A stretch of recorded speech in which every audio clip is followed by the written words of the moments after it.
안녕하세요. 저는 40대 중반, 이제 곧 후반을 향해 달려가고 있는 평범한 여자입니다. 저는 지금 제 인생의 가장 아찔했던 실수에 대해 적어보려고 해요. 저의 실수를 글로 적는다는 것이 조금 부끄럽고 창피하긴 하지만 그런 실수가 있어서 지금의 제가 있다고 생각하면서 사연을 보내봅니다. 혹시나 저 같은 일이 있었던 분들께 조그만 위로가 될 수 있을까 해서요. 여러분은 어떤 직장에서 일을 하고 계시나요? 세상엔 참 많은 직업이 있지요. 저는 그 중에서도 화장품을 판매하는 회사에서 일을 하던 사람이었답니다. 그 회사에 일을 하면서 저의 아주 아찔한 실수로 인해 제 책상이 날아갈 뻔했던 적이 있었답니다. 저는 사춘기 시절부터 참 외모에 관심이 많은 사람이었어요. 멀쩡한 머리카락을 가만두지 못하고 이리 묶었다 저리 묶었다 학창 시절부터 제 겉모습을 꾸미는 것에 늘 관심이 많았답니다. 그래도 그때 당시 학교에서는 지나치게 꾸미고 가지를 못했었잖아요. 그게 내심 저에게는 큰 도움이 되었다는 걸 아시나요? 제게는 참 아픈 과거가 있어요. 바로 저희 집안의 이야기입니다. 저에게 있어 가족이란 어머니 딱 한 분이셨거든요. 지질이 복도 없는 저희 어머니께서는 남자복이 참으로 없으셨답니다. 저희 어머니께서 말씀하시길 제 아버지라는 사람은 아주 한량에다가 배짱이 그 자체였다고 하시더군요. 그런 말을 요즘에 와서 들으면 왠지 가진 것 없어도 즐기며 사는 이미지가 떠오르잖아요. 제가 그렇게 아버지는 그럼 그런 사람이었느냐고 어머니께 여쭈었더니 아주 버럭 화를 내시며 말씀하셨어요. 그러기만 했더라면 다행이게. 네, 너희 아버지 그저 그러기만 한 사람이었다면 등에 업고 동네를 열 바퀴도 걸을 수 있었어. 씁쓸하게도 저희 아버지는 한량의 배짱이이기만 한 사람은 아니었다고 합니다. 어머니 말씀을 빌려오자면 온갖 술주정에 계집질에 도박에까지 손을 대던 아주 몹쓸 놈이었다고 합니다. 그래도 자식인데 아버지 되는 사람에게 말이 너무 심한 것 아니냐고요? 글쎄요. 갓 태어난 혼자 걷지도 못하는 저를 내버려 두고 다른 아줌마를 만나러 나가 하루 종일 코빼기도 보이지 않다가 늦은 밤이 되어서야 고주망태가 되어 집으로 들어오던 그 인간에게 아버지 대접은 눈꽃만큼도 해주고 싶지가 않았답니다. 술이며 여자며 온갖 유흥에 미쳐 사는 것도 모자라 벌어오는 돈도 한 푼 없으면서 한탕 노린다는 말을 일삼으며 어머니께서 힘들게 벌어온 돈을 남의 지갑에 갖다 바치기 바빴던 아버지는 그렇게 저희 두 모녀의 적이 되어 있었습니다. 어머니께서는 그런 아버지 때문에 매일 밤낮으로 힘들게 일하며 사셨어요. 밑빠진 독에 물붓기였다고 어머니께서는 종종 말씀하셨습니다. 아무리 벌고 또 벌어도 아버지의 손을 스쳐가면 말짱 도루묵이었거든요. 그런데도 제가 4살이 되도록 어머니께서는 그 모든 것들을 견뎌가며 지내셨다고 합니다. 그냥 내 몸 하나 홀랑 챙겨서 그 집구석을 도망 나와버리고 싶다가도 불 꺼진 방 안에서 물끄러미 나만 기다리고 있던 너를 보면 그게 안 됐지. 콩알만한 갓난아기 시절에도 너 울지도 않았어. 우는 것밖에 할 줄 모르는 아기가 울 줄은 몰랐어. 그땐 내가 너무 지쳐서 너라도 안 울고 보채서 다행이다 생각했었는데 지금 와서 생각해보면 네가 울지 않았던 게 아니라 네가 울 때 네 곁에 아무도 없었던 게 아닐까. 가슴이 미어져. 머리에 그렇게 악착같이 살았는지. 제 자식 방에다 던져주고 뭘 위해서, 누굴 위해서. 일하러 가면 애는 내가 보겠다는 말을 입에 달고 살던 아버지를 믿을 수 없었던 어머니였지만 그래도 그렇게 억지로라도 믿지 않으면 당장 제게 먹일 분유값도 벌기 힘들었다 하셨습니다. 저는 어머니께 여쭈었어요. 그럼 나 4살 이후에는? 그 후부터 엄마랑 나 둘이서 산 거야? 어머니는 고개를 끄덕이셨어요. 그 미간에는 언제부터 생겼는지 모를 주름이 깊게 파여 있었습니다. 어머니와 처음으로 그런 대화를 나누었던 중학생 때에도 저희 집은 참으로 가난했었어요. 어머니께서는 남들 다 바르는 그 흔한 크림 하나도 얼굴에 바르지 못하고 지내셨죠. 그래도 저한테는 늘 아낌이 없으셨답니다. 어머니 당신께서 무언가를 하시기 전에 늘 제게 먼저 기회가 주어졌어요. 얼굴에 바르는 크림도, 밥상 위에 맛있는 반찬들도 어머니께서는 늘 제게 먼저 양보하셨습니다. 제가 4살 무렵 제 아버지였던 그 사람은 사랑하는 여자가 애를 가졌다며 아들이 곧 태어난다는 말만 남기고 집을 나갔다고 해요. 부엌에서 늦은 저녁을 차리다 등 뒤에서 들려오는 그 말에 어이가 없어 뒤를 돌아보았을 땐 이미 그 사람이 걸음아 날 살려라 도망치듯 집을 빠져나간 후였다고 합니다. 어머니께서는 다른 생각도 하지 않고 곧장 베갯니 속에 넣어두었던 지갑을 열어보셨대요. 남편이 하루가 멀다 하고 지갑 속 돈을 몰래 가지고 나가니 언젠가부터 그렇게 지갑을 숨겨두게 되었다고 하셨습니다. 지갑이 멀쩡히 잘 있는 걸 보는데 마음이 어찌나 조급해지던지 달려가서 문을 냅다 걸어 잠갔어. 다시는 우리 집에 들어오지 말라고. 그러고 나니까 마음이 놓이면서 한숨이 쉬어지더라. 내 그때부터 마음을 단단히 먹었지. 이제부터 시작이구나 하고 제 발로 나간 그 인간 덕 좀 보아 이제 잘 살아보자고. 하지만 그게 그렇게 쉽진 않았다고 해요. 도대체 도망가기 전에 어디서 무슨 짓을 하고 돌아다닌 건지 저희 집엔 빚쟁이들이 하루 걸러 하루마다 들이닥쳤다고 합니다. 어머니께서는 4살짜리 저를 들쳐업고 다른 집으로 또 다른 집으로 그렇게 이사를 하며 도망자 신세가 되었습니다. 도대체 이사한 집은 어떻게 알고 그렇게 잘 찾아오는 건지 오죽했으면 저도 그 사람들을 기억할 정도였어요. 어릴 때의 기억은 없지만 7살인가 6살인가 그때쯤의 기억이 납니다. 무섭게 생긴 아저씨들이 집에 찾아와 다 때려 부수고 저를 가지고 어머니를 협박했던 순간들이요.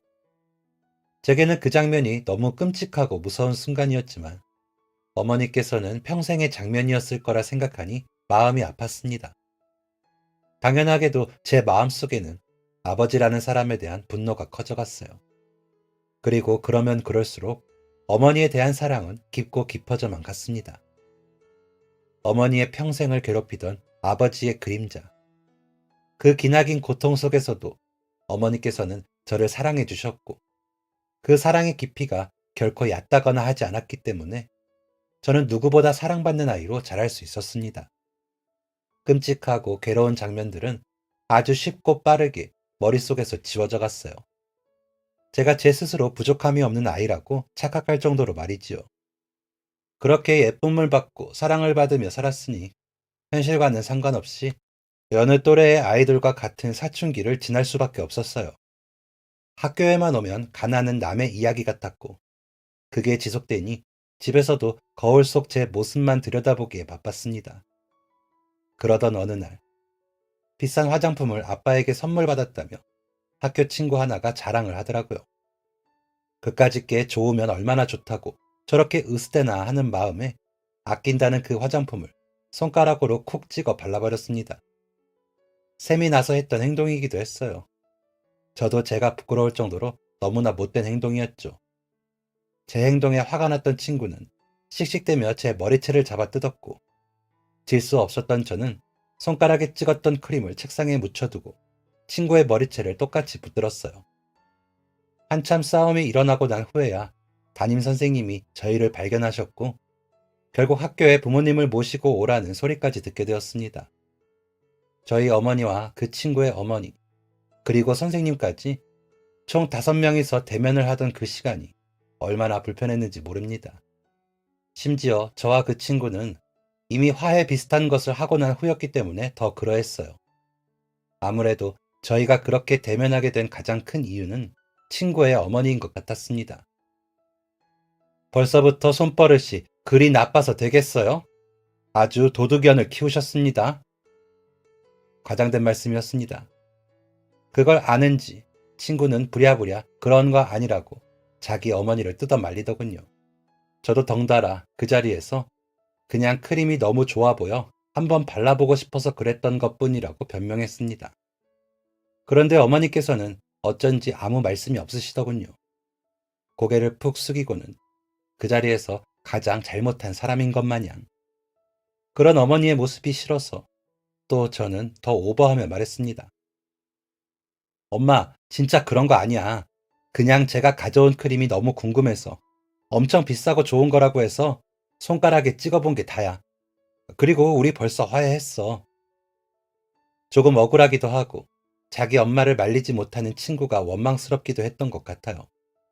정말 별일 아니었는데 이렇게 학교에 어머니까지 오시게 하다니 제 자신이 싫어서 얼른 그 자리를 마무리하고 싶은 마음에 했던 말이었죠. 그런데 한참 고개를 숙인 채 가만히 듣기만 하시던 어머니께서 불쑥 의자에서 엉덩이를 떼고 일어나 친구 어머니께 사과를 하시는 겁니다. 죄송하다고, 집이 어렵고 힘들게 자라 그렇다고, 그래도 심성이 나쁜 아이는 아니라고. 몇 번이나 더 사과를 하신 어머니께서는 대답 없는 친구 어머니와 선생님을 두고 제 손을 잡고 그 자리를 빠져나오셨어요. 그 뒤를 졸래졸래 따라가던 저는 교문 앞까지 다다르고 나서야 눈물이 터졌습니다. 엄마, 미안해. 엄마한테 그런 말 하게 해서 미안해. 다시는 안 그럴게. 내가 잘못했어. 미안해, 엄마. 미동 없던 어머니의 뒷모습, 억지로 돌려세운 어머니의 얼굴에는 눈물이 흐르고 있었습니다. 네가 무슨 잘못이 있니? 엄마가 미안해. 너 좋은 거 다 못해주고 가난하게 살게 해서 엄마가 미안해. 친구 앞에서, 선생님 앞에서 고개 숙이는 엄마라서 미안해. 매화잎이 흐드러지게 핀 교문 앞, 저희 모녀는 큰 소리를 내며 서로를 끌어안고 울었습니다. 어머니도 울고 저도 울고 어머니께 그런 생각을 하게 만든 제 자신이 얼마나 밉고 바보 같던지. 그때 제 사춘기가 끝이 난 것 같아요. 어머니 가슴에 큰 상처를 입혔던 사건이었지만 그래도 제 인생을 두고 본다면 참 고마운 사건이었어요. 그 일 이후에 제가 가지고 있던 거울들을 싹 다 친구들 나눠줘 버리고 공부를 시작했거든요. 솔직히 또래 친구들에 비하면 많이 늦은 시작이었어요. 공부머리가 아주 없는 건 아니었지만 쉽지는 않더라고요. 대학에 가지는 못하더라도 어디 회사에 취직은 할 수 있을 정도는 되어야겠다는 생각뿐이었습니다. 허구한 날 거울만 들여다보며 마음속에 몰래 품었던 영화배우의 꿈은 그저 한낱 꿈일 뿐이라는 것도 깨달았죠. 그렇다고 해서 제 인생이 억울하거나 끔찍하진 않았습니다. 저보다 더 억울하고 끔찍한 인생을 살아왔던 어머니를 생각하면 저는 복에게 온 인생이었으니까요. 잠시나마 사춘기라는 핑계로 걱정 없이 제 생각만 하며 살았던 날들이 후회가 되기도 했어요. 그러면 그럴수록 어머니께 더 잘하고 싶다는 생각이 밀려들었죠. 엄마, 내가 꼭 빨리 돈 벌어서 엄마 호강시켜줄게. 그 말이 스스로도 웃기고 부끄러워 맨날 혼자 연습만 하다가 어머니께는 한번 해보지도 못했었답니다. 그렇게 저는 고등학교 졸업을 하자마자 공장에 취직을 했습니다. 제가 맡은 업무는 제품 포장을 하는 아주 단순한 업무였어요. 포장도 처음부터 끝까지 제가 다 하는 것이 아니라 일부만 손을 대면 되는 일이었죠. 그런데 하루 종일 망부석처럼 한자리에 가만히 서서 같은 동작을 반복한다는 것이 보기보다 훨씬 힘든 일이더라고요. 단순 업무라 해서 가볍게 보았다가 아주 큰 코를 다쳤었답니다. 그래도 그렇게 지겨워도 어쩌겠어요. 해야만 했어요. 그게 아니면 딱히 할 수 있는 일을 찾지도 못했었고 말이에요. 그래도 그거 하나는 딱 좋았어요. 밥 먹는 시간, 쉬는 시간, 집에 가는 시간이 칼 같았거든요. 밥 먹고 쉴 때는 함께 일하는 이모들이 저를 진짜 많이 웃게 해주셨었어요. 누구에게도 들은 적 없는 아줌마들의 이야기들이 어찌나 재미있고 신기하던지. 이모들 덕분에 점차 공장에서의 생활이 적응되어 가고 있었죠. 그런데 그런 저와는 달리 이모들은 저를 자꾸만 부추겼답니다. 뭐 자격증이라도 따서 편하게 앉아서 하는 일 해. 여기서 이렇게 세월 다 보내지 말고.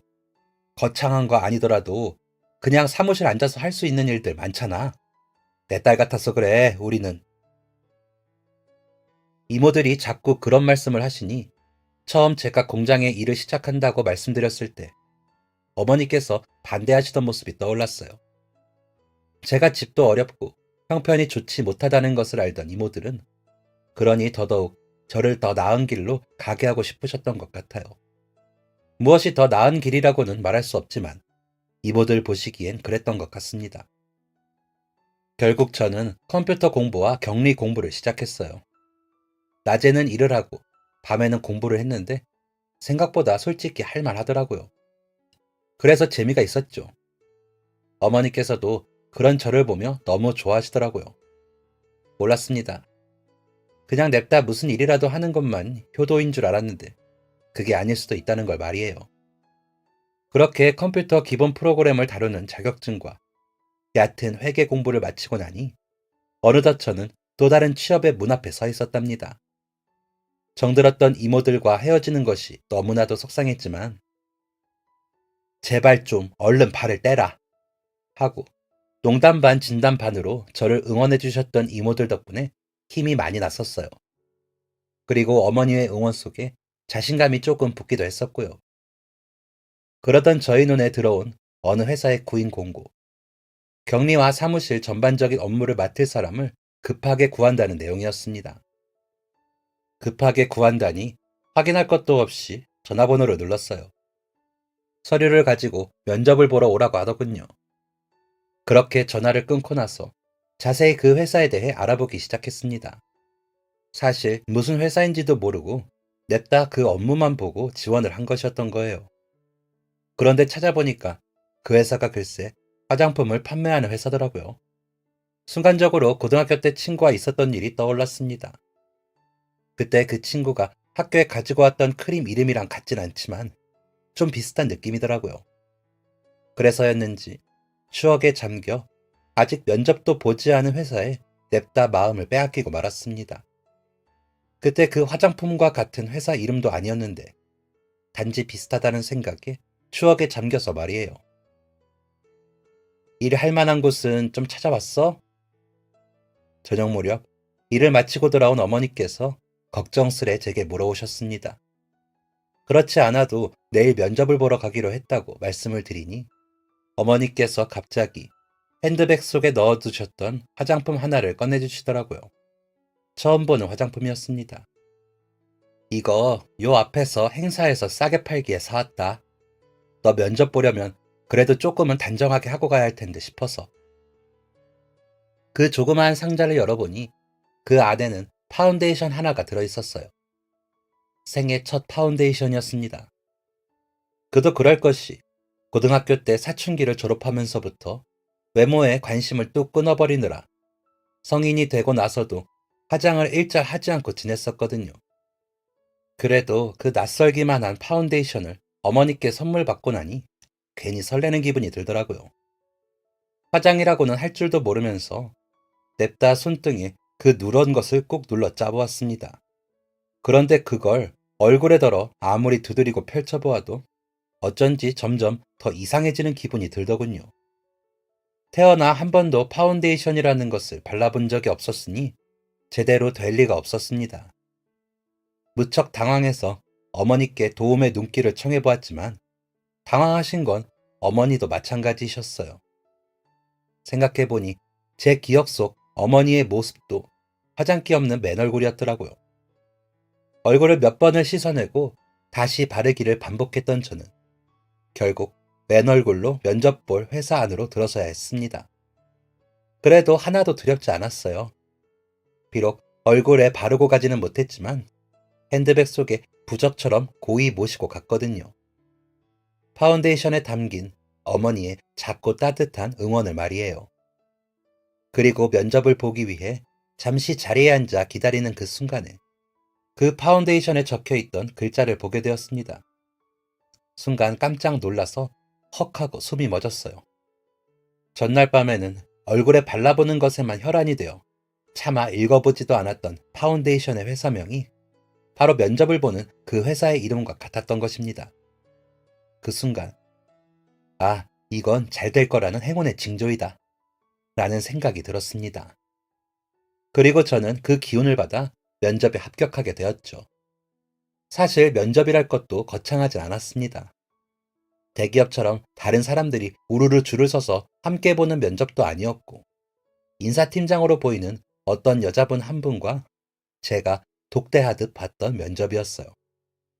기대했던 것보다 작은 규모의 긴장이 풀리면서 저는 나름 말을 잘했던 것 같습니다.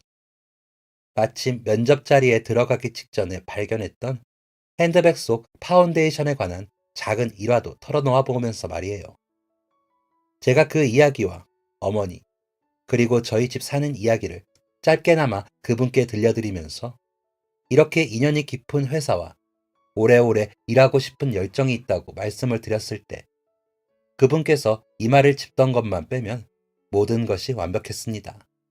그리고 저는 얼마 안 가 그분이 이마를 짚었던 것에 대한 의미를 뼈저리게 느끼게 되었죠. 우선 저를 면접 보셨던 그분은 인사팀장이 아니라 회사의 과장님이었습니다. 일하는 사무실은 생각보다 작고 조촐했어요. 아니, 사무실 크기에 비해 인원이 턱없이 작은 느낌이었죠. 그러다 보니 회사의 인사팀이라든지 영업팀이라든지 하는 경계가 잘 없는 것 같았습니다. 과장님은 어떤 날엔 인사팀장이었다가 어떤 날엔 영업팀장이었다가 하셨죠. 윗사람이 그러다 보니 저는 어땠겠습니까? 저도 마찬가지로 경계가 없는 팀에서 이 일 저 일 다 하는 사람이 되어야 했답니다. 솔직히 말해 생각했던 것과 너무 다른 일들을 많이 해야 하는 분위기 때문에 당황했던 것은 사실이에요. 하지만 저는 매사 열심히고 적극적이었습니다. 단박에 된 취직에 고맙기도 했고 응원을 받으며 입사한 곳에서 도망치고 싶진 않았거든요. 이왕이면 잘 해내고 싶었고 잘 적응해서 오래오래 한자리에서 일하고 싶었어요. 하지만 회사 생활이 그렇게 쉽지만 않았어요. 일이라는 게 원래 제 생각대로 잘 되지 않는 것인지 제가 일머리가 없었던 것인지는 모르겠습니다. 빈자리가 많고 직원은 적어서 그 소수의 직원들이 죽어나 하는 회사란 어떤 회사일지 짐작이 가시나요? 제가 겪은 회사는 회사 사정이 좋지 않아 직원들을 다 놓아준 회사였답니다. 즉, 사람은 적고 일은 많은 회사였어요. 제가 입사를 한 것도 알고 보니 회사 일이 힘들어 그만둔 사람 자리를 채우기 위함이었는데 업무량이 신입인 제가 버티기에는 많이 버거웠어요. 하물며 제게 업무 지시를 내리는 과장님은 생각보다 아주 칼 같은 프로였습니다. 제 딴에는 일을 잘한다고 했는데도 과장님의 눈에는 항상 부족했던 건지 과장님은 늘 저를 보며 인상을 쓰셨죠. 그게 아니면 한숨을 쉬시거나 어떤 날에는 아무 반응도 하지 않으셨습니다. 그때는 그런 과장님이 어찌나 밉고 싫었던지요. 회사를 계속 다니고 싶은 제 마음만 아니었다면 그런 과장님을 두 번 다시 볼 일이 없었을 텐데. 그래도 지금은 그때의 과장님 행동을 100번, 1000번 이해할 수 있을 것 같아요. 회사가 어렵고 밑에 직원은 아무것도 모르는 초짜 신입이고 해야 하는 일은 많고 그러니 그 모든 걸 관리하고 책임져야 하는 윗사람이었던 과장님이 예민해질 수밖에 없는 구조였던 것입니다. 누가 봐도 이상했던 하루라도 빨리 그만두는 게 나아 보였던 그 회사에서 그만두지 않았던 가장 큰 이유가 뭔지 아시나요? 바로 어머니였습니다. 어머니를 호강시켜 드리려고 그랬던 건 아니고요. 어머니께서 주셨던 파운데이션 때문이었어요. 생애 처음으로 어머니께 받은 파운데이션이 그 화장품을 만든 회사가 망하지 않았으면 했습니다. 망한 회사 화장품을 딸에게 선물한 어머니로 만들고 싶지가 않았어요. 그런 패기와 오기 하나로 힘든 나날을 잘 버텨보자 스스로에게 약속했었습니다. 저와 함께 일했던 그 과장님은 저보다 9살이 많은 분이셨어요. 아마 대학도 나오고 하셨을 테니 조금 이른 나이에 일찍 과장이 되신 것 같았죠. 참 대단한 사람이라고 느꼈지만 제가 업무마다 깐깐하게 구실 때면 정말 밉고 괴로웠었답니다. 그런 과장님 밑에서 야근을 밥 먹듯 하며 고생을 하니 자연스레 퇴사 생각이 나는 것도 사실이었습니다. 어머니 생각을 하면 절대 그만둘 일이 없는 상황이기도 했지만 거기에 한술 더 떠서 저는 제 앞에 일하던 사람처럼 도망치듯 회사를 그만두고 싶지는 않더라고요. 미운 정도 정이라고 제가 똑같이 도망을 쳐버리면 과장님은 또 그 모든 업무를 짊어지고 얼마나 힘드실까 하는 마음도 조금은 있었답니다. 모든 걸 다 제쳐두고도 회사를 그만둘 수 없었던 가장 큰 이유는 아무래도 저 자신이었습니다. 제게는 책임져야 할 무언가가 있다고 스스로 여겼었거든요. 그건 사랑하는 어머니가 될 수도 있고 그동안 제가 투자한 시간이 될 수도 있겠지요. 그렇게 책임져야 할 무언가가 있었으니 회사 일이 아무리 힘들더라도 그저 제게는 당연히 견디고 버텨야 할 일이었습니다. 격리 업무부터 온갖 사무 잡일, 발주, 영업, 할 일이 너무 많아 손이 10개였으면 좋겠다고 생각할 정도였어요. 그래도 지금 아무리 힘들더라도 버티고 버티다 보면 분명 좋은 날이 올 거라고 그렇게 믿고 악착같이 버텼어요. 그렇게 1년이 넘는 그 회사를 다니던 어느 날이었습니다. 그날도 회사 사무실은 늦은 시간까지 불이 켜져 있었고 저는 어김없이 커피를 마셔가며 야근을 하고 있었답니다. 몇 달 동안이나 피로가 누적되어 그런지 그날따라 일을 하는 도중에 자꾸만 잠이 쏟아지더군요. 그래서 그날 하루 동안 잠을 달아나게 해준다는 커피를 몇 잔이나 목에 들이부었는지 모릅니다. 졸면 안 되니까요. 아무리 단순하고 별것 아닌 일들을 맡은 직원이라고 하더라도 일에 있어 실수가 있어서는 안 된다고 생각했었거든요. 사실 중간중간 몰래 졸기도 하면서 그래도 나름 야근을 하는 동안 잘 버텨냈다고 생각했었어요. 졸음을 이겨내고 오늘도 무사히 하루를 마무리했다고 생각하며 퇴근했었습니다. 아주 평범한 하루임에 틀림없었죠. 그렇게 다음날도 그 다음날도 마찬가지로 어김없이 쏟아지는 업무량에 커피를 연료 삼아 일하고 또 일했습니다. 정말 별 다를 것 없는 하루들이었습니다. 그런데 며칠 후 일을 하고 있는데 물류에 내려갔던 다른 직원에게 다급하게 전화가 걸려왔어요. 이거 이상한데요? 탑차가 큰 게 들어오는데? 민정씨, 오늘 300개 들어오는 거 아니었어요? 그날 들어오는 제품은 거래처 신제품이었습니다. 회사 상황이 계속 어려워서 신제품 소량만 가져다가 마케팅을 해보고 계속 진행할지 말지를 결정할 예정이었거든요. 그래서 분명 300개만 발주놓은 신제품이 들어오는 날인데 탑차가 들어올 리 없었던 것입니다. 등에서 식은땀이 쭉 흐르더라고요. 무언가 잘못되었을까봐. 아닐 거야, 아닐 거야 라고 하면서요. 잽싸게 서류를 뒤져 그날 들어오기로 했던 신제품 수량을 확인했습니다. 300개가 맞더라고요. 어찌나 마음이 놓이던지 저 역시 이상하다는 듯 전화기 넘어 직원에게 말했습니다. 맞아요, 300개. 신제품 들어오는 날인데 탑차 들어온다는 말 없었는데요. 저의 확신에 찬 말에 그 직원은 일단 알겠다며 확인하고 다시 전화를 주겠다고 통화를 종료했어요. 그때까지도 저는 눈앞에 다른 일을 바로 처리하느라 금세 잊고 조금의 이상함도 눈치채지 못했었습니다. 더 이상 전화도 걸려오지 않았었고 말이에요. 그런데 한참 뒤에야 그 직원이 저더러 나와보라며 전화를 걸더군요. 좋지 않은 예감에 하던 일을 던져두고 냅다 물류로 나갔습니다. 그리고 충격적인 광경을 목격하고 말았어요. 어, 이거 아닌데요? 저희 오늘 신제품 300개만 받기로 되어 있는데. 당황스러움에 어쩔 줄을 모르면서도 왜 그렇게 당당했는지 모릅니다. 결국 거래처 담당자와 통화를 하고 나서야 상황 파악이 되기 시작했어요. 네, 맞습니다. 제가 실수로 대형 사고를 치고 만 것이었어요. 발주를 넣을 때 신제품을 주문했어야 했는데 실수로 이전에 판매하던 제품을 다시 주문해버린 것이었습니다. 그 전에 판매하던 같은 라인의 제품 역시 어렵게 재고를 소진하고 있던 참이었어요. 그러니 따지고 보면 더 받을 필요조차 없는 제품이었던 것입니다.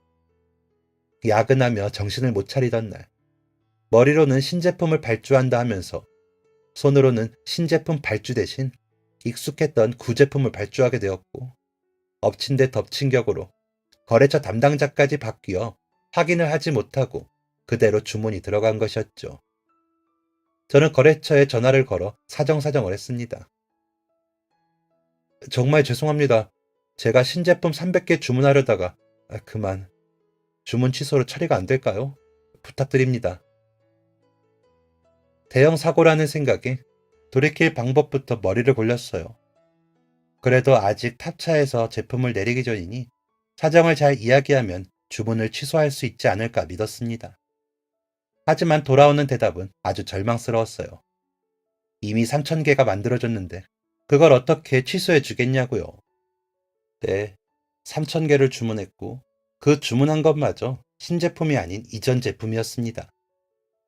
되도록이면 오래오래 그 자리에서 머리를 쥐어뜯으며 절망만 하고 싶었습니다. 하지만 그곳은 회사였고 그 일은 제가 맡은 일이었으며 사고를 쳤으면 책임을 져야 했었죠. 저는 하는 수 없이 과장님께 달려가 보고를 드리는 수밖에 없었습니다. 늘 날이 선 말투, 까칠한 표정, 온기라고는 전혀 느껴지지 않던 냉하디 냉한 과장님께 그런 크나큰 실수에 대해 보고드려야 한다는 것이 어찌나 가슴 떨리던지요. 정말 죄송합니다. 전부 다 제 실수예요.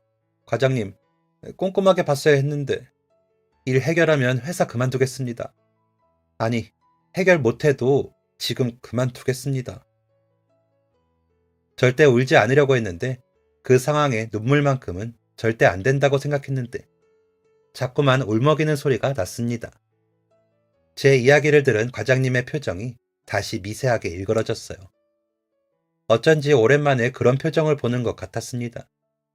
저는 기어들어가는 목소리로 과장님께 여쭈었어요. 혹시 제가 어떻게 하면 되겠느냐고 말이에요. 아니, 어떻게 하면 제가 책임을 질 수 있는지를 말입니다. 사실 금전적으로는 책임을 질 그 어떤 능력도 되질 않으면서 방법이라도 구하고자 여쭈었던 질문이었습니다. 그런데 과장님께서는 아무런 말씀도 해답도 지시도 없으셨습니다. 그냥 알겠으니 이만 자리로 가보라는 말씀만 하셨죠. 저는 그렇게 아무것도 해결하지 못한 채 퇴근길에 올랐습니다. 그리고 그날 밤 늦은 저녁을 대신해 편의점에서 빵 하나를 사서 집으로 들어가는 길에 과장님으로부터 전화가 걸려왔어요. 어디냐고 물으셔서 집으로 가는 길이라고 말씀을 드렸더니 집 앞에서 보자고 하시더군요. 그렇게 저희는 집 앞에서 만났습니다. 저희 집까지 찾아오신 적은 처음이라 저도 많이 당황했었던 기억이 나요. 익숙한 동네에 낯선 차 한 대가 들어서고 그곳에서 어색하게 걸어내리며 저를 향해 내뱉으셨던 첫 마디도요. 빵 마저 먹어요. 먹다 남은 빵이 그대로 손에 들려있으니 내뱉은 말이겠지만 어쩐지 두고두고 그 말이 생각났었습니다. 빵 마저 먹으며 들으라고. 제 주변 아무 화단에 기대어 앉은 과장님은 물끄러미 먼 곳을 바라보다 말씀하셨어요. 민정씨, 잘못 주문한 물량, 그거 내일부터 나랑 같이 팔아봅시다. 먹던 빵이 콱 하고 목구멍을 틀어막는 기분이었어요. 어쩐지 이렇게 찾아오실 분이 아닌데 제가 친 사고 때문에 찾아오신 것이었습니다. 같이 팔아보자는 말이 무슨 말인지도 모르고 저는 연신 고개를 끄덕였습니다. 정말 죄송합니다. 꼭 해결하겠습니다. 하고 근거 없는 자신감을 앞세운 지킬 수 없는 약속까지 해가면서 말입니다. 그렇게 과장님과 저는 그날 이후 5일 동안 전국을 돌아다니며 제가 잘못 주문했던 물량 3,000개를 판매하기 시작했습니다. 트럭 가득 화장품 박스를 꽉꽉 채우고 전국을 돌아다니는 저희에겐 브레이크를 잠시 멈추어 세우는 그 순간순간들마저 판매의 시간이었답니다. 전국 각지에 있는 종합 화장품몰과 시장 화장품 가게, 슈퍼나 마트, 찜질방 사우나, 미용실, 그냥 화장품을 가져다 주면 조금이라도 팔아주실 수 있을 것 같은 곳들을 돌고 돌았습니다. 물론 받아주시는 곳들보다 그렇지 않고 퇴짜를 놓는 곳들이 더 많았어요. 아주 셀 수 없이 많았지만 그들을 탓할 수는 없는 노릇이었습니다. 다 고객을 보고 하는 장사들이니 어떤 건지 알지도 못하는 걸 막 가져다가 판매할 수는 없다는 입장들이었어요. 몇 번 거절을 당한 이후부터는 아예 저희만의 샘플을 만들었습니다. 도저히 그것밖에는 방법이 없겠더라고요. 화장품을 써봐야 좋은 걸 알지. 써보지도 않고 어떻게 좋은 걸 알 수 있겠습니까? 밤낮으로 잠도 자지 않고 낮에는 미용실과 마트 같은 곳들을, 밤에는 찜질방이나 사우나 같은 곳들을 돌고 또 돌았습니다. 샘플 한 통씩을 손에 딱 쥐고서 말이에요. 어찌저찌 좋은 사장님들을 만나 겨우 3,000개 조금 안 되는 수량을 다 해치우고 나서 회사로 돌아가는 길에 과장님과 나누었던 대화가 생각납니다. 대형 사고 치고 수습해본 기분이 어때? 5일 동안 전국을 누비며 함께 보냈던 시간만큼이나 조금 가까워진 과장님과 저였어요. 늘 날카롭고 예민했던 과장님도 그날들만큼은 평소의 예민함보다 숨겨두었던 온화함이 빛나셨던 날들이었습니다. 그 질문에는 심지어 장난기마저 서려 있었죠. 저는 그 많은 수량을 다 판매했다는 것이 믿기지가 않아 양팔을 쓱쓱 손으로 부비며 말했습니다. 모든 것이 다 꿈 같다고. 과장님 아니었더라면 혼자서 저걸 어떻게 다 처리해야 할지 감도 오지 않았을 것이라고. 제 작은 실수 하나 때문에 가만히 계시던 과장님에게까지 피해를 입힌 것 같아 죄송하다고 말이에요. 그랬더니 과장님께서 말씀하셨어요. 같이 했으니까 일주일 만에 저걸 다 판매할 수 있었던 거지. 나도 혼자였으면 못했을 일이야.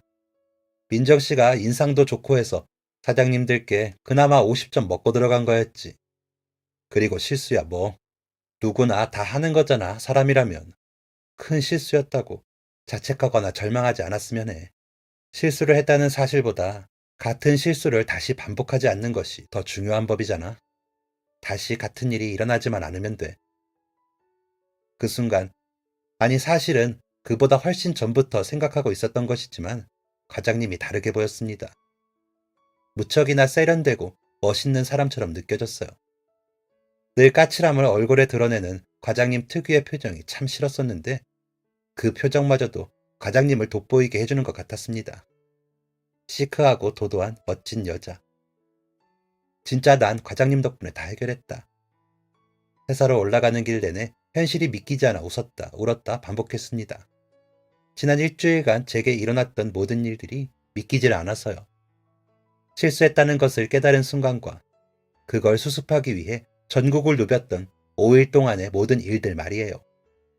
그렇게 일을 해결하고 회사로 돌아갔더니 그 모든 시간을 기다려주신 사장님께서 저를 따로 부르셨습니다. 급기야는 사장님 호출까지 간다는 생각에 심장은 잠잠해질 줄을 모르고 가쁘게 뛰었어요. 입사한 이후로 사장님과 그렇게 직접적인 대화를 나눈 것은 거의 처음이나 마찬가지였던 것 같습니다. 드디어 사장님과 마주보고선 저는 무리를 끼쳐 죄송하다는 사과부터 드렸습니다. 그리고 기다려주셔서 감사하다고 감사 인사도 드렸죠. 그런데 그때 사장님께서 별다른 말씀 없이 제게 사표 봉투 하나를 내밀어 보이시는 겁니다. 감사와 사과 인사를 드리던 제 몸이 봉투를 보는 순간 우뚝 굳어버리고 말았어요. 그 봉투에 쓰여진 이름 석자, 과장님의 성함이었습니다. 놀람과 당황스러움보다 난감함이 먼저 찾아들었어요. 이게 뭔가요, 사장님? 봉투를 받아든 손이 파르르 떨렸습니다. 죄책감이 밀려들었어요. 제가 잘못한 건데 과장님은 아무런 잘못이 없는데 사직서라니요. 말도 안 되는 너무 죄송한 일이었어요. 그랬더니 사장님께서 말씀하셨습니다. 이게 뭐긴 뭐야. 딱 보면 모르겠는가? 사직서라고 적혀있지 않은가? 과장님이 왜 사직서를 쓰셔야 하는지 이해가 가질 않았습니다. 무조건 그것만은 막아야겠다는 생각에 사장님께 빌다시피 말씀드렸어요. 과장님은 아무것도 잘못하신 게 없다고, 제 실수였고 제가 친 사고이니 제가 책임지고 그만두겠다고 말이에요. 문제를 해결했다고 해서 달라지는 것은 없었다는 생각에 다시금 절망스러웠지만 그래도 죄 없는 과장님이 그 사태를 책임지고 물러서도록 할 수는 없었습니다. 그런데 그때 사장님께서 말씀하셨어요. 내가 언제 자네들 책임지라고 그만두게 한다던가? 그거 다시 김 과장한테 돌려주라고 주는 거야. 민정씨 자네 손으로 직접. 민정씨 사고 쳤다는 소리 듣고 화가 나 있는 나한테 김 과장이 찾아와서 그러더라. 해결 못하면 자기가 회사를 그만두겠다고 말이야. 밑에 직원 제대로 업무 보도록 조치하지 못한 자기 탓이니 자기가 책임지겠다고. 그래도 해결할 때까지만은 기다려달라고 하더라고. 뭐든 실수 끝에 절망만 있는 것은 아니라는 걸 김 과장은 자네한테도 알려주고 나한테도 알려준 셈이지. 답답하고 막막한 마음에 화났던 게 조금 진정이 되면서 직원들을 돌아보게 됐어. 매일 밤늦게까지 야근이나 시켜놓고 이제는 진짜 회사 문을 닫아야 하는 건가 싶어서. 그런데 이렇게 직접 잘 해결해줘서 민정 씨한테나 김 과장한테 고마워. 미안하고. 사장님께서는 과장님과 있었던 그날의 일을 말씀해 주셨습니다. 말단 직원인 나의 실수를 본인의 실수인 것 마냥 책임지겠다고 어깨에 짊어지고 사표까지 던지셨던 과장님께 너무나 죄송스럽고 고마웠습니다. 해결 못하면 회사 그만두겠습니다. 만약 반대의 입장이 되어 제가 과장님의 입장이었더라면 저는 과연 그렇게 할 수 있었을지 돌아보게 되더라고요. 수십 번 생각해 보아도 평생을 바쳐 일했던 회사를 다른 사람 실수 때문에 그만두겠다고 마음먹는다는 것이 쉽지 않은 일이었습니다. 과장님은 그때 그날 그렇게 사장님께 사직서를 맡겨두고 저희 집에 찾아오신 것이었어요. 아무나 할 수 없을 결정을 내리고 한달음에 제게 달려와 아무런 말도 하지 않으시고 그저 빨리 팔아 해치우자고 북돋아 주셨던 과장님이 참으로 대단하고 멋있게 느껴졌습니다. 사장님께 그 사직서를 전달받아 과장님 자리로 걸어가는 길, 몇 번이고 봉투에 쓰여진 단정한 그 이름 세 글자를 보며 울컥하는 눈물을 참아야 했습니다. 사장님은 마지막으로 문을 나서는 제게 말씀하셨어요.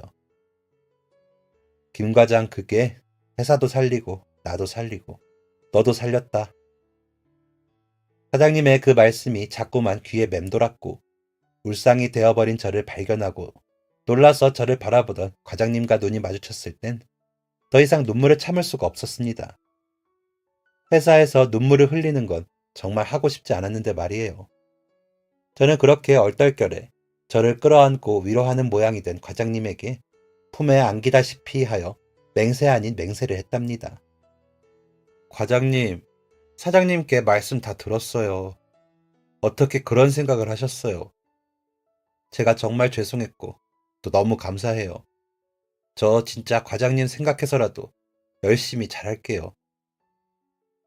솔직히 인생을 살아가면서 회사라는 공간 안에서 그만큼이나 감동할 일이 있을 것이라고는 생각해 본 적이 없었어요.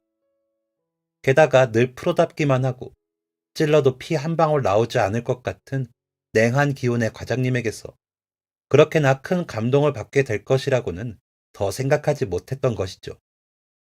겉모습만 보고 판단했던 저의 경솔했던 지난날에 대해 깊이 반성하게 되었답니다. 누구보다 책임감이 강하고 자기와 함께 일하는 직원들, 그리고 자기가 몸담은 회사와 일에 대해 열정과 애정이 있었던 과장님은 그렇게 그 일이 있은 후 차장으로 승진을 하셨습니다. 저는 부족한 실력으로 주임이라는 직급을 달았어요. 늘 배울 것이 많은 분과 함께하는 업무 시간은 유익하고 또 즐거웠습니다. 이제는 일할 때마다 인상을 쓰고 예민해지는 차장님의 표정들이 이해가 가기도 하더라고요. 그렇게 그 회사에서 4년이라는 시간을 더 보냈습니다.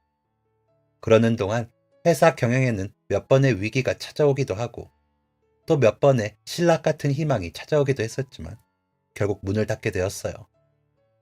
그간 열심히 야근하며 어떻게든 회사의 매출을 올려보려고 노력했던 지난날들이 송두리째 사라지는 것만 같아서 마지막 날을 앞두고 얼마나 많이 울었는지 모릅니다. 그래도 저에게 또 다른 기회는 찾아왔답니다. 바로 함께 일하며 정이 들고 서로에 대한 신뢰를 쌓아갔던 차장님의 좋은 제안 덕분이었어요. 우리 이렇게 만나서 고생한 것도 인연인데 이대로 헤어지기는 아쉬워서 내가 생각해봤어. 다시 다른 회사에 입사하는 건 더는 못하겠고 여기서 일하며 배웠던 걸로 회사 하나를 차릴 거야. 그 회사를 함께 이끌어갈 파트너로 민정이 네가 와줬으면 좋겠어. 너라면 앞으로도 믿고 함께 할 수 있을 것 같아. 사업을 같이 하자는 차장님의 말씀에 저는 바보처럼 고장이 났었어요. 사실 사업이라는 건 돈이 엄청 많은 사람이나 할 수 있는 것이라고 생각했으니까요. 아니, 현실이기도 하죠. 그래서 저는 정말 죄송하다며 거절을 할 수밖에 없었답니다. 그렇게 거절을 하면서도 얼마나 속으로 아쉽고 마음이 힘들었는지 몰라요. 너무 같이 하고 싶었으니까요. 그런데 차장님이 그러시더라고요. 처음 시작하는 비용은 걱정 마. 같이 벌어서 벌고 난 후에 채워나가도 늦지 않아. 내가 꼭 너랑 같이 하고 싶어서 그래. 차장님의 배려에 덥석 물고도 싶었지만 망설여지는 것도 당연했습니다. 너무 받기만 하는 것 같다는 기분이 들었기 때문이에요.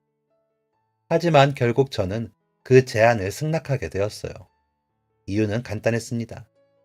저도 도저히 차장님과 헤어져 다른 일을 시작할 자신이 없었거든요. 그렇게 저희는 차장과 주임 관계에서 당당히 사업 파트너로 거듭나 새로운 길을 헤쳐나갔습니다. 9살 차이가 나는 저희이지만 이제는 언니 동생으로 지내고 있어요. 처음부터 그러했던 것처럼 수연 언니는 놀라운 리더십과 현명하고 지혜로운 선택들로 회사를 잘 이끌어 주셨습니다. 저는 그 곁에서 언니의 결정에 따라 묵묵히 힘을 보태는 것만으로도 즐거웠고요. 화장품 장사를 하다 보니 사춘기 때 하지 못했던 꾸밈과 치장을 실컷 할 수 있다는 점이 소소한 즐거움이기도 합니다. 처음에는 모델 구할 돈을 아끼려고 제가 직접 모델을 하면서 뜻깊은 추억이 생기기도 했었어요. 좋은 상사를 만난 덕에 저는 지금 잘 나가는 화장품 회사의 공동 대표로서 멋진 나날을 보내고 있답니다. 수연 언니는 이제 저의 평생의 은인입니다. 저희 어머니께서 더 이상 일을 하시지 않아도 될 정도로 제 주머니 사정이 좋아질 수 있었던 건 수연 언니 덕분이니까요. 회사 일부터 위기를 기회로 만드는 법, 그리고 세상 살아가는 법까지 모든 제 삶의 방향에 큰 도움이 되어준 수연 언니께 고마운 마음을 전합니다. 지금까지 사연 들어주셔서 감사합니다. 사연이 재밌으셨다면 구독과 좋아요를 눌러주세요. 감사합니다. 안녕히 계세요.